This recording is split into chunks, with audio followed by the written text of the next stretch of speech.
அவர் எப்படி இருப்பாருன்னு தெரியாது. So I will show you. So ஈ Sivaprabhakara Siddha Yogi and he offered me aviyal and chapati. பேசலாம் மாட்டார், எல்லாமே முத்திரை, expression. If you are spiritually incline அவரோட வேவ்ஸ் உங்களுக்கு புரிஞ்சிக்க முடியும், இல்லைன்னா தெரியாது. You may not understand. So this is how he looked and he gave me chapati and aviyal. Thanks. Sivaprabhakara Siddha Yogi. அவர் கேரளாவில் 700 years இருந்தார். மிக மிக பெரிய ஞானி, மிகப்பெரிய சித்த யோகி. அண்ட் சித்த யோகிங்கிறது எல்லாராலையும் முடியாது. இப்போ சிவசங்கர் பாபா இஸ் எ சித்த யோகி. நீங்கள் உலகத்தில் பார்க்கிற 199 மகான்கள் ஒன்னா யோகியா இருப்பாங்க, இல்லை சித்தரா இருப்பாங்க. இந்த ரெண்டும் சேர்ந்து வர்றதுங்கிறது ரொம்ப ரேர். ஸோ அவர் சித்த யோகி, நானும் சித்த யோகி. அதுக்கு என்ன அர்த்தம்? ஏற்கனவே அக்கல்ட் பவர்ஸோட இருக்கக்கூடிய ஒருத்தர் இன்னொரு தகுதியான ஆளை பார்த்த உடனே அவர்கிட்ட இருக்கிற பவர் பூரா கொடுத்துருவாரு. அதான் சித்தாஸ் கல்ட். வெங்கூசா என்பவர் ஷிரடி சாய்பாபாவுக்கு தன்னுடைய பவர் எல்லாம் கொடுத்துட்டாரு. So instant transfer of energy when they come across a right deserving பாத்திரம். அது சித்தர்கள் தத்துவம். Transfer of energy. இந்த புது ஆள் ஒண்ணுமே பண்ண தேவையில்லை. அவன் இன்னசென்டாவோ இல்லை ஏதோ ஒரு குவாலிட்டியோடு இருந்தால் அவங்க கொடுத்துருவாங்க சீனியர். ரெண்டாவது யோகின்றது. யோகிங்கிறது என்ன? They have mastered their system connecting it with outside world. இந்த காற்றை வெளிக்காத்தோட, உடம்புல இருக்கிற தண்ணியை வெளியில் இருக்கிற தண்ணி கூட, ஹீட்டை வெளியில் இருக்கிறது கூட, இந்த மண்ணோட, ஆகாசத்தோட, ஆகாசோட வாழ்ற காலத்திலே கனெக்ட் பண்ணிக்கிறது. All these 5 elements connecting with பிரகிருதி. இதுக்கு பிண்டம்னு பேரு, அதுக்கு அண்டம்னு பேரு. ஸோ தங்களுடைய ட்ராயல்ல அண்டத்தையும் பிண்டத்தையும் ஒன்னா கொண்டு வந்துடுறது, ரெண்டுத்தையும் ஒன்னா கொண்டு வர்றது. அதுக்கு பயிற்சி தேவைப்படும். மந்திரம் ஜபிக்கணும். நித்திய ஹோமம் நான் பண்ற 36 வருஷமா எங்கிருந்தாலும் பண்ணுவேன். அண்டு பிரீத்திங்கில் கண்ட்ரோல் வைக்கணும். அதுக்கு நாசிமுனை சுவாசம்னு பேரு. இந்த இடத்துல ஊசியில் நூல் கோக்குற மாதிரி நாங்கள் கோத்துக்கிட்டே இருப்போம். வெளிக்காற்றை சுவாசிக்க மாட்டோம். இந்த இடத்துல இருந்து நெருப்பு கொண்டு இந்த இடத்துல அக்னி சுவாசம் எங்களுதெல்லாம். இப்படி எங்கள் சிஸ்டத்தையே நாங்கள் தங்கமாக மாற்றிடுறோம். With all our yogic practices we convert a perishable மண் உடம்பு இன்டு பொன் உடம்பு. எண்ணங்களே இல்லாத நிலையை யார் அடைஞ்சிட்டாங்களோ அவங்களுக்கு தான் அந்த பொன் உடம்பு கிடைக்கும். ஒரு ஒளிமயமான உடம்பு. எந்த பீடையினாலும் அதை பாதிக்கவே முடியாது.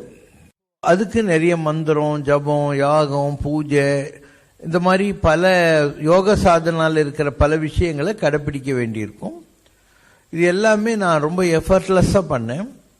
ஸோ எங்கிட்ட ஒரு சித்தரும் இருக்காரு, ஒரு யோகியும் இருக்காரு. எங்கிட்ட இருக்கிற சித்தரும் யோகியும் திருவண்ணாமலையும் திருப்பதியிலையும் இருக்காங்க, மற்ற இடங்கள்லையும் இருக்காங்க. ஆனால் பேசிக்காக அந்த 2 ரிசோர்ஸ் என்னுடைய சோர்ஸ். அவர் அந்த மாதிரி இருந்தார். அதனால அவர் பேர் சித்த யோகி. 700 years இருந்தார்.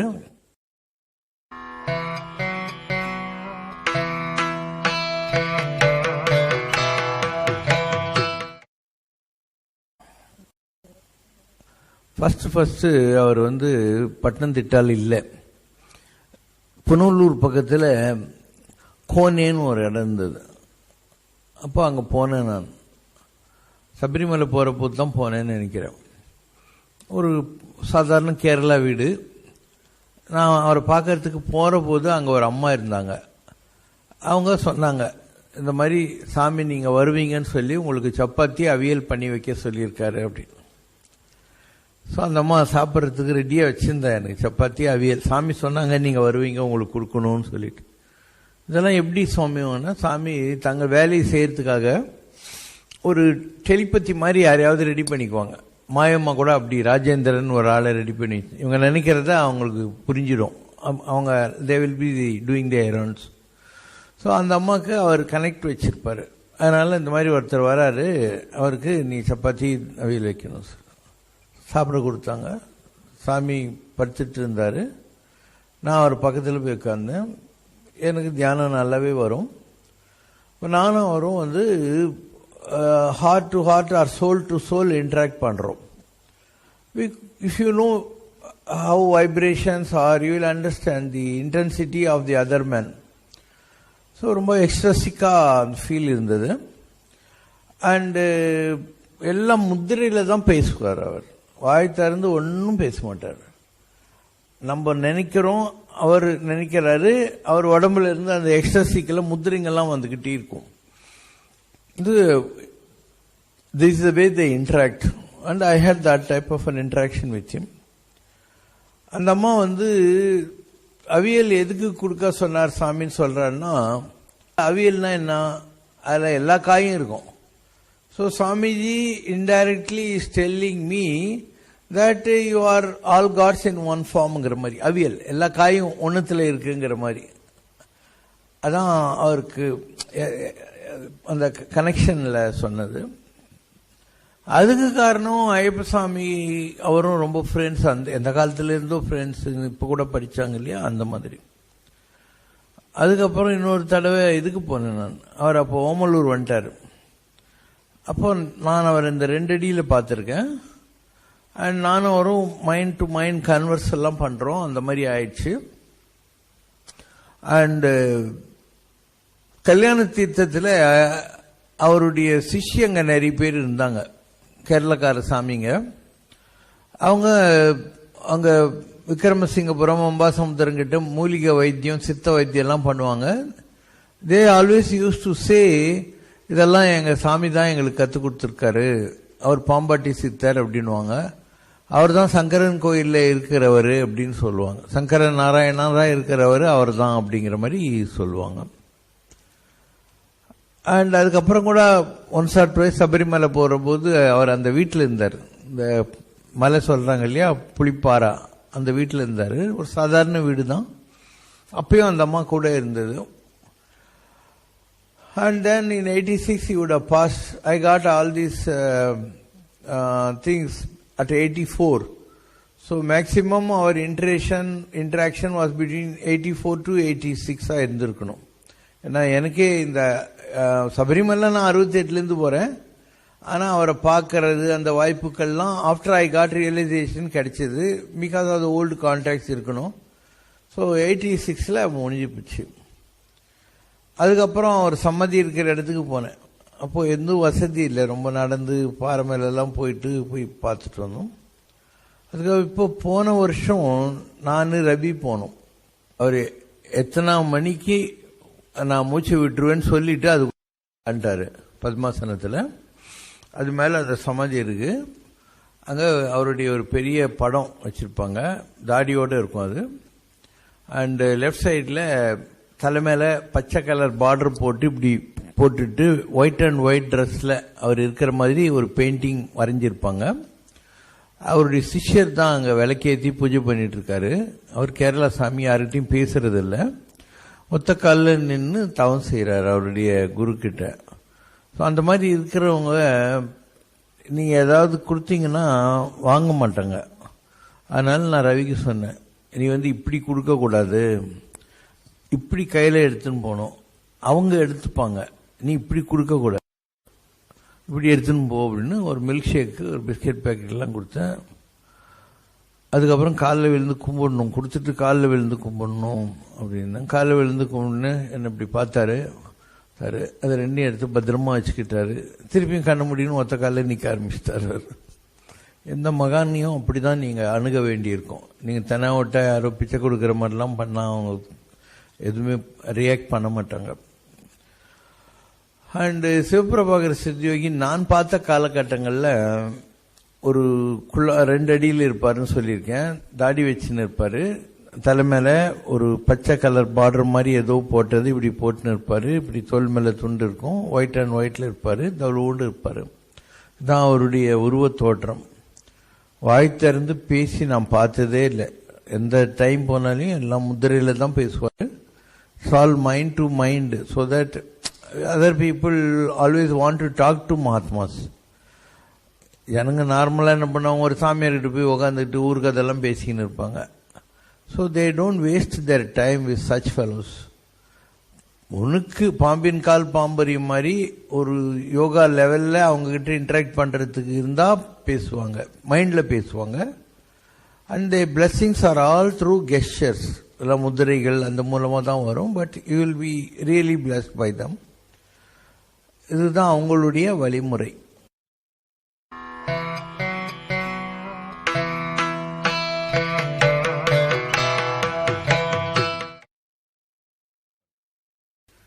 நான் எல்லா மகான்களையும் ஏதோ ஒரு வகையில் அவங்க ஃபிசிக்கல் பாடி விட்டப்புறம் கூட பார்ப்பேன். ஏன்னா I pray to all the mahans and to all the temples. என்னுடைய ப்ரேயர் ரொம்ப சைலண்ட் ப்ரேயர். வாய் திறந்து மந்திரம்லாம் சொல்ல மாட்டேன், ஒன்றும் பண்ண மாட்டேன். ஒரு 45 மினிட்ஸ்க்குள்ள நான் இந்த உலகத்தில் இருக்கிற எல்லா கோயில் எல்லா மகான்களையும் தரிசனம் பண்ணிடுவேன். இப்படி கம்ப்யூட்டரில் ஸ்கேன் பண்ணுற மாதிரி என் மைண்டில் ஒரு சிஸ்டம் வச்சுருக்கேன். அதில் சாமியெல்லாம் இருக்காங்க. நான் யாரையெல்லாம் பார்த்துருக்கணும் அந்த மாதிரி மகான்கள்லாம் இருக்காங்க. நான் பார்த்த கோயிலெல்லாம் இருக்குது. அப்போது ஒரு நாள் அவரை நான் ஒரு 4 போஸ்ட் நட்டு அதுக்கு மேலே இந்த ஃபாரஸ்ட்லாம் வாட்ச் டவர்னு சொல்லுவாங்க. 4 கால் இருக்கும், அதுக்கு மேலே ஒரு கூண்டு மாதிரி இருக்கும். அங்கே நின்று காற்றெல்லாம் பார்க்க முடியும் இல்லையா? அந்த மாதிரி ஒரு வாட்ச் டவரில் ஒரு நதிக்கரை ஓரம் பார்த்தேன். நான் ஒரு ஆத்தங்கரை ஓரம் அப்படி உட்காந்துன்னு இருக்கிறார் அவர். அண்டு கீழே ஒரு லேடி நின்றுட்டு இருக்காங்க. நான் அங்கே போகிறேன். அப்போ அங்கே இருக்கிற ஒரு ஆள் சொல்கிறான், இங்கெல்லாம் நீங்கள் ஏன் வந்து அவரை டிஸ்டர்ப் பண்ணுறீங்க அப்படின்னு. இப்போ அந்த கீழே இருக்கிற அம்பாள் பராசக்தி அவள் சிரிச்சின்னு என்னை பார்த்துட்டு, நீ போகலாம் அப்படின்னு அர்த்தம், நீ போய்க்கோ அப்படின்னு அர்த்தம் அதுக்கு. ஸோ அப்படி ஒரு தரிசனம் கிடைச்சது. அண்டு கேரளாவில் அம்பலப்புழா பக்கத்தில் ஒரு ஓச்சிரான்னு ஒரு இடம் இருக்குது. அங்கே கோயில் விக்கிரகம்லாம் இருக்காது. அங்கே ஒரு பெரிய ஆலமரம் இருக்கும். அந்த ஆலமரம் சிவபிரபாகர சித்தயோகி சாமியுடைய ஒரு ஜன்மாவுடைய சமாதி. யாருக்கு தெரியாது. அது ஒரு பிரம்மா நிலையில் அவர் இருந்தபோது, ஒரு படைப்பு நிலையில் அவர் இருந்தபோது அங்கே அடக்கமாயிருக்காரு. அது மேலே ஒரு மரம் தான் இருக்கும். ஆனால் அந்த ஊரில் இருக்கிற ஜனங்கள்லாம் அந்த மரத்தையே கடவுளாக கும்பிடுறாங்க. அதை சபரிமலைக்கு போகிற சில பேர் அம்பலப்புழா வழியாக போனாங்கன்னா ஓச்சிரா பரதெய்வம்னு சொல்லுவாங்க. ஓச்சிரா பரதெய்வம்னு சொல்லுவாங்க. அதான் அது சாமி தான். ஒரு தடவை அமிர்தானந்தமய ஊர் ஜனங்கள்லாம் அந்த மாதிரி சாதாரணமாக மீன் பிடிக்கிறவங்க அங்கே அந்த ஊருக்கு பக்கத்தில் இருக்கிற வள்ளிக்காவுங்கிற ஊரில் தான் அவங்க இருந்தாங்க. சின்ன வயசுலேருந்து கடற்கரை ஓரமாக போவாங்க. மீன் பிடிக்கிற குடும்பம். ஊர் ஜனங்கள்லாம் மென்டலுன்னு நினச்சிக்கிட்டு அந்தமாக இரிட்டேட் பண்ணிட்டு இருந்தாங்க. அப்போ ஒரு சாமி திடீர்னு அந்த வள்ளிக்காவுக்கு போயிட்டு, காளி அவளுடைய கண்ணீர் பூமியில் விழுந்தா உங்களுக்கெல்லாம் நல்லதில்லை, இனிமேல் அவன் ஒம்புக்கு போகாதீங்கன்னு அவன் வந்தார் அப்படின்னு. அமிர்தானந்தமயோட லைஃப் ஹிஸ்ட்ரியில் ஒரு இன்சிடெண்ட் இருக்குது. ஸோ நம்ம லைப்ரரியில் அமிர்தானந்தமயை பற்றி புக்கு இருக்குது. அதில் இந்த இன்சிடெண்ட் இருக்கும். அவர் சொல்லியிருப்பார், அவர் கண்ணில் தண்ணி பூமியில் படாமல் பார்த்துக்கோங்கன்னு. அப்படி ஒரு பிலீஃப் இருக்குது. மகான்கள் கண்ணீரில் வர்ற தண்ணி பூமியில் விழக்கூடாதுன்னு. எப்பயாவது காஞ்சி மகா பெரியவர் கண்ணில் தண்ணி வருமா ஏதோ ஒரு காரண காரியத்துக்காக. அப்போ கண்ணை இப்படியே வச்சுக்கிட்டு வெங்காயம் கொண்டா அப்படின்னு வரான். வெங்காயத்தை இடித்து கண்ணில் புழிஞ்சுப்பாரான். ஏன்னா ஒரு சன்னியாசியுடைய ஒரு மகானுடைய கண்ணீர் பூமியில் விழக்கூடாது தரையிலங்கிறதுக்காக அவர் அப்படி பண்ணுவார் அப்படின்னு மகாபெரியவர் லைஃப் ஹிஸ்ட்ரியில் ஃபியூ சீன்ஸில் இருக்குது.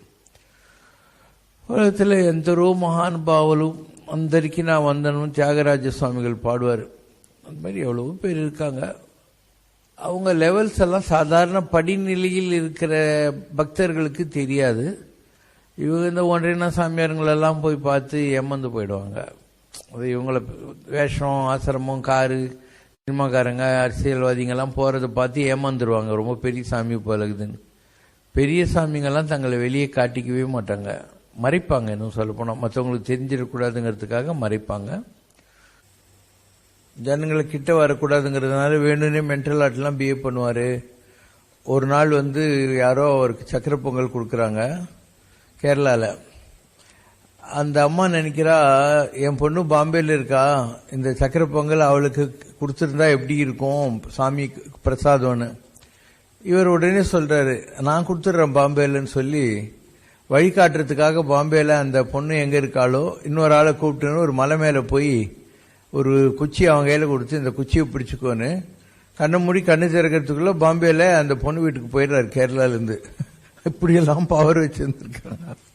தேர் சச் பவர்ஸ். அங்க போய் ஒரு வாரம் அந்த பொண்ணு வீட்டுல இருந்து சக்கரை பொங்கல்லாம் கொடுத்துட்டு அந்த வகையில் அவர் 732 இயர்ஸ் உயிரோடு இருந்த அண்மை காலத்தில் இருந்த ஒரு மிகப்பெரிய மகான். This is briefly is life.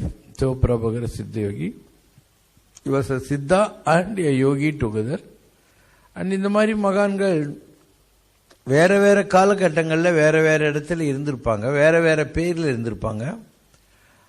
அவங்களா சொன்னாதான் உண்டு. இல்லைன்னா அவங்க எங்கெல்லாம் இருக்காங்க, என்ன அந்த சமாதிகள் எங்க இருக்கு, அதெல்லாம் அவங்க சொல்றது இல்லை, யாரும் சொல்றது இல்லை.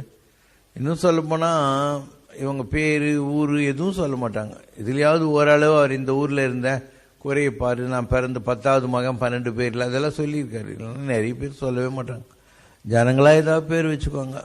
சொரக்கா சாமி, பச்சை வேஷ்டி சாமி, இந்த மாதிரி இவனுங்களா ஒரு அடையாளம் வச்சுக்குவாங்களே தவிர சாமிங்க வாய் திறந்து அவங்க ஊரு பேர் எதையும் சொன்னதா 99% சாமியாருங்க வெளிப்படுத்திக்கிறது இல்லை. ஏன்னா they are not dying for name or fame, they are not dying for people to go give them ஊதுவத்தி or வனந்த வாழைப்பழம். நான் தான் மாட்டின்னு முடிச்சுன்னு இருக்கேன்.